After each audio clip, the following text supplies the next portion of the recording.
August 14న Lahore declaration సమయంలో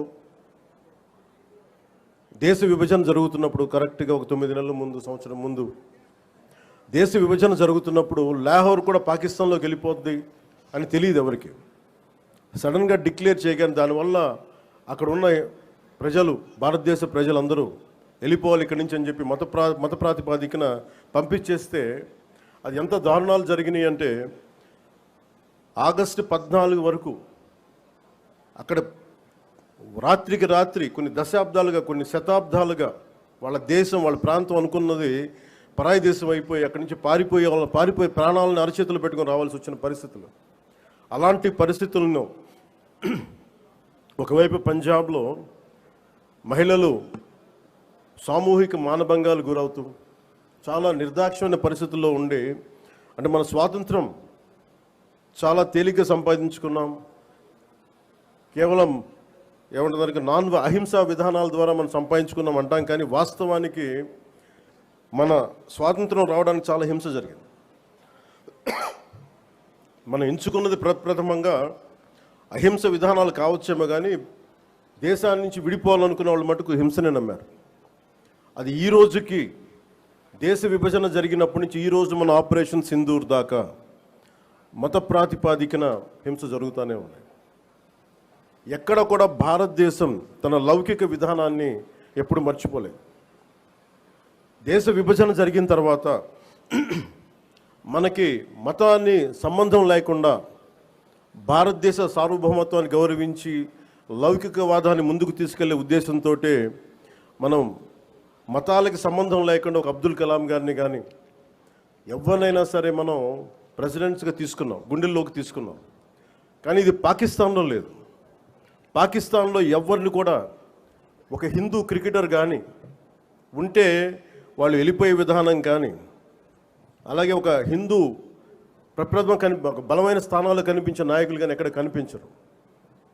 అంటే వాళ్ళు విభజన కోరుకుంది మత ప్రాతిపాదికన, కానీ దాన్ని మనం ఎప్పుడు అలా తీసుకోవాలి. మత ప్రాతిపాదికన 2 దేశాలు విడిపోయినప్పటికీ భారతదేశం అత్యధికంగా హిందువులు ఉన్నప్పటికీ కూడా అన్ని మతాల వారిని సమానంగా గౌరవించి ముందుకు తీసుకెళ్లే సంస్కృతి భారతదేశానికి. దీనికి లౌకికం విధానం అనేది ఈ సంస్కృతిలో ఉన్నది. ఈ సంస్కృతికి ఎవరు నేర్పించక్కర్లా, పరాయి వాళ్ళు నేర్పించక్కర్లా, యూరోపియన్స్ నేర్పించక్కర్లా. ఇది మన లోపల ఉంది. ఈ స్ఫూర్తిని మనందరం ముందుకు తీసుకెళ్ళాలి. అలాగే ముఖ్యంగా మహిళలకి, త్యాగాలకి చాలా పెద్ద పీట వేయాలి అనేది మనస్ఫూర్తిగా మేము ముందుకు తీసుకెళ్తాం. అలాగే మనం ఇందాక మీకు ప్రారంభించి చెప్పినప్పుడు ఈ అభివృద్ధి కానీ, సూపర్ 6 కానీ, పెట్టుబడులు కానీ ఇవన్నీ రావాలి అంటే లా అండ్ ఆర్డర్ చాలా బలంగా ఉండాలి. లా అండ్ ఆర్డర్ బలంగా లేకపోతే వచ్చే దుస్థితి కానీ పెట్టుబడులు రావు. ఉదాహరణకి ఉత్తరప్రదేశ్లో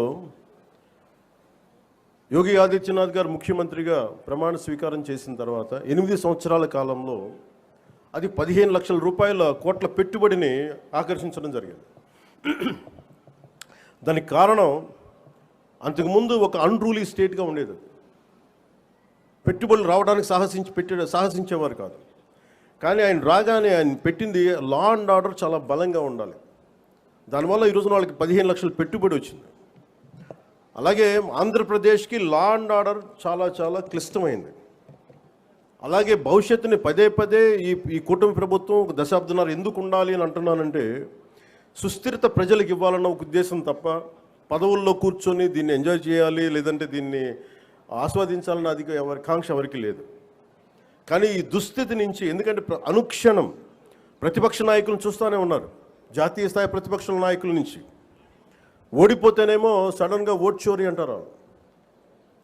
వాళ్ళు గెలిచినప్పుడేమో ఓట్ చోరీలు కనిపించే వాళ్ళకి. గత ప్రభుత్వంలో కూడా చూసాం. 2019లో వాళ్ళు గెలిచినప్పుడు మేము ఎక్కడా మాట అనలా, ప్రజలు తీర్పు ఇచ్చారు, దాన్ని గౌరవించాం. 2024లో 151 సీట్లు కూటమి ప్రభుత్వానికి ఇచ్చి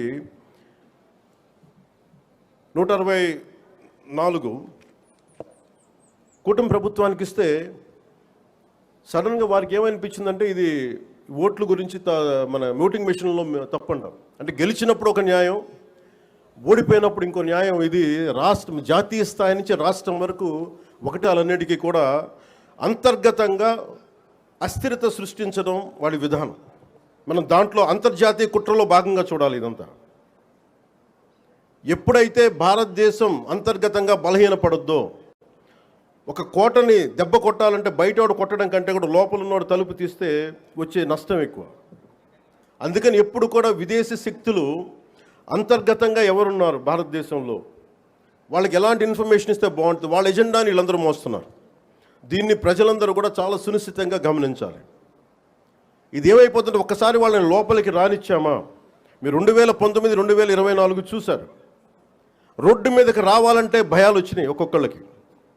ఈ రోజున కూటమి ప్రభుత్వాన్ని తిట్టడానికి ఎవరు ఇబ్బంది పట్టట్లా. దేనికంటే ఇది ప్రజాస్వామ్యం, దీన్ని గౌరవించడానికి ప్రతి ఒక్కరికి మాట చెప్పేది. మీరు ఒక బాధ్యతగా మాట్లాడాలి, సద్విమర్శను సంపూర్ణంగా స్వీకరించే పరిస్థితులు ఉన్నాయి. కానీ గత ప్రభుత్వంలో చూస్తే విమర్శ చేయడానికి భయపడేవాళ్ళు, పోలీస్ అధికారులు డ్యూటీ చేయడానికి భయపడేవాళ్ళు, అధికారులు ఎనీ సివిల్ డిపార్ట్మెంట్స్ ప్రతి ఒక్కరు కూడా భయపడేవాళ్ళు. అడ్డగోలుగా దోచేసుకున్నారు. ఇవన్నీ కూడా విదేశీ శక్తులకి ఇది ఆలవాలం అయిపోద్ది. వారికి కనుసైగలు వీళ్ళందరూ మెలుగుతున్నారు. వీళ్ళందరూ అలా చూడాలి దీన్ని. అందుకని ప్రజల్ని నేను కోరుకునేది, ఈ 79వ స్వాతంత్ర దినోత్సవ శుభ సందర్భంగా మీరు అంతర్గత శత్రువుల్ని ఒక కంట ఇప్పుడు మీరు కనిపెట్టి ఉండాలి. నేను కాకినాడ పోర్టు విషయంలో కూడా నేను అంత గొంతెత్తడానికి కారణం, చాలా మనం ఎందుకులే మనం వదిలేస్తా ఉన్నాం. ఆంధ్రప్రదేశ్కి 974 నుంచి 974 కిలోమీటర్ల తీర ప్రాంతం ఉంది. ఇది మన పెట్టుబడులకి చాలా మంచిది. కానీ అది ఒకసారి మన సరిగ్గా లేకపోతే అది బలహీనత కూడా అయిపోతుంది. ముంబై దాడుల్లో కూడా అసలు ఏమాత్రం పర్యవేక్షణ లేని పోర్టుల నుంచి వచ్చేసారు.